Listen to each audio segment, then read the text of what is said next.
বড়দিনের আগেই আমাদের শহর শ্রীরামপুর সেজে উঠেছে এইরকম পার্ক স্ট্রিটের মতো আলোকসজ্জায়। এটা এই প্রথমবার।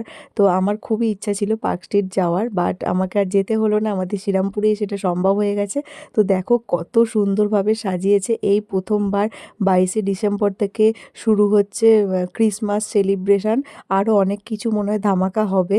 তো এটা এখন মানে এখন থেকে যে এই লাইটিংগুলো জ্বলছে এটা দেখেই মনটা ভালো লাগছে, আর মনে হচ্ছে যেন বড়দিন এসেই গেছে। তো দেখো কত সুন্দরভাবে সাজিয়েছে সব কিছু। তো আমি এটা আজকের ভিডিও করেছি। আজকে হচ্ছে তোমার 19 তারিখ।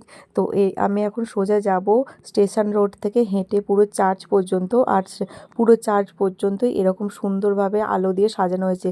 মানে দেখে তোমরা বুঝতেই পারবে না যে তোমরা পার্ক স্ট্রিটে এসছো না শ্রীরামপুরে এসছো। এবারে শ্রীরামপুরে তো ভীষণ ভিড় হবে আমি জানি। তো এটা যেহেতু আমার বাড়ির কাছে, ওই জন্য আমি হেঁটে হেঁটেই পুরোটা এসেছি। এই জায়গাটা তো আমার বেশ ভালো লেগেছে। তো এই উৎসবটা চলবে হচ্ছে 22 তারিখ থেকে 2 তারিখ পর্যন্ত। তো চার্চের সামনেটা যা অসাধারণ সাজিয়েছে সেটা তোমরা দেখেই নাও। এই হচ্ছে চার্চটা। তো চার্চের সামনে এত সুন্দরভাবে সাজিয়েছে, আমার তো দেখে মনটা ভালো হয়ে গেল। পার্ক স্ট্রিটে না যেতে পারার কষ্টটা আমি এখানেই মানে উপভোগ করে নিচ্ছি। আর এই জায়গাটা আমার বেশ সবথেকে বেশি ভালো লেগেছে। দারুণ লাগছে এখানটা ফটোশ্যুট করার জন্য, তো দারুণ।